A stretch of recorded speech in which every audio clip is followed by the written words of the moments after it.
મિત્રો બધાને કે જો આજ આપણે જોવાનું છે કે જે આ 500નું બૂસ્ટર છે આહુજા, તેમાં એક ફોલ્ટ આવે છે, એમ્પ્લીફાયર શરૂ થતું નથી. તો ચાલો શરૂ કરી જોઈએ કે શું ફોલ્ટ આવે છે.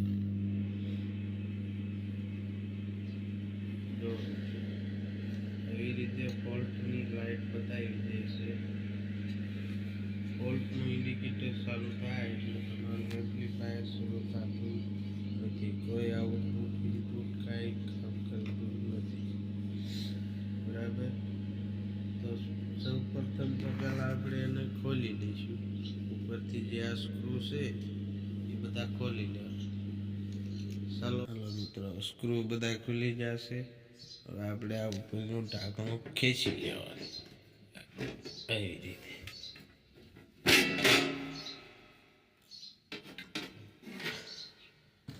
એવી રીતે ખુલી જાય એટલે ત્યાર પછી પહેલાં તો છે ને આપણે જે કંઈકને આવી રીતે યુએસબીનું બોર્ડ લાગેલું બ્લૂટૂથ કીટ, એનું આપણે જોઈ લેવાનું છે કે એમાં પાવર આવે છે કે નથી આવતો. એમાં જો આવી રીતે આ ડીસી વોલ્ટનું કનેક્શન આપેલું હોય છે.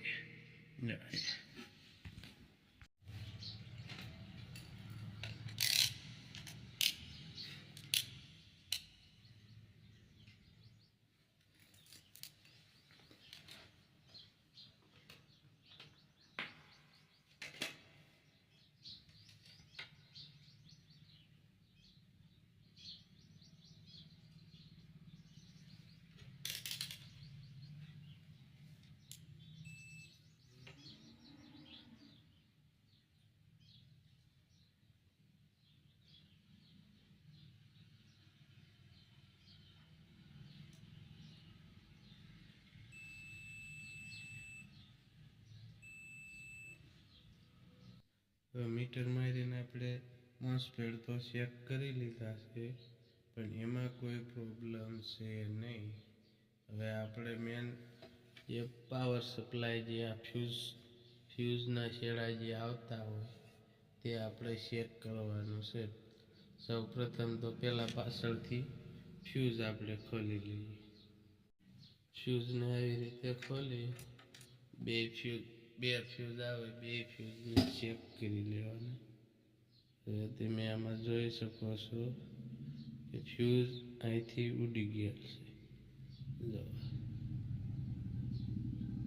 ફ્યુઝ ઉડી ગયેલ છે, તો પહેલાં આપણે ફ્યુઝ ચેન્જ કરીશું. ફ્યુઝ ચેન્જ કરી નાખ્યું. ફ્યુઝ બદલાવીને આપણે પાછો ચડાવી દીધો છે અહીંયા. હવે આપણે જોઈએ છીએ એમ્પ્લીફાયર પ્લે કરીએ છીએ.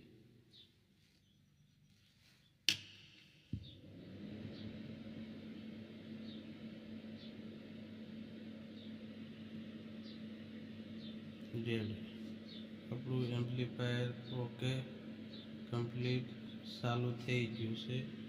હવે સૌ પ્રથમ તો પહેલાં એનો ઓડિયો ટેસ્ટ કરીએ. આ એમ્પ્લીફાયરમાં ઝાઝો ફોલ્ટ તો આ આવતો હોય, ફોલ્ટની લાઇટ બતાવતી હોય તો કાંઈ કરવાનું નહીં તમારે.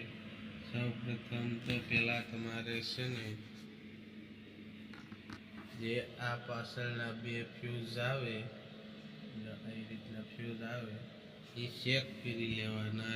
ચેક કરી જો ફ્યુઝ ઉડી ગયા હોય તો તમારે ફ્યુઝ બદલાવાના. પછી એમ્પ્લીફાયરને સ્ટાર્ટ કરવાનું. લાઇટ વહી જાય છે ત્યારે ઓલરેડી આપણું એમ્પ્લીફાયર શરૂ થઈ ગયું છે.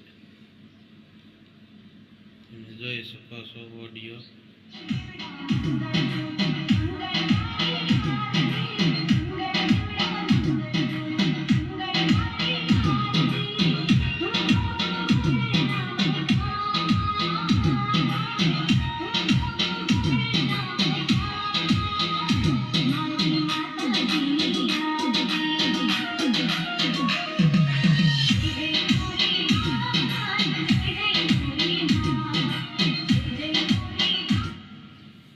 મિત્રો, આજના વિડીયોમાં બસ આટલું જ.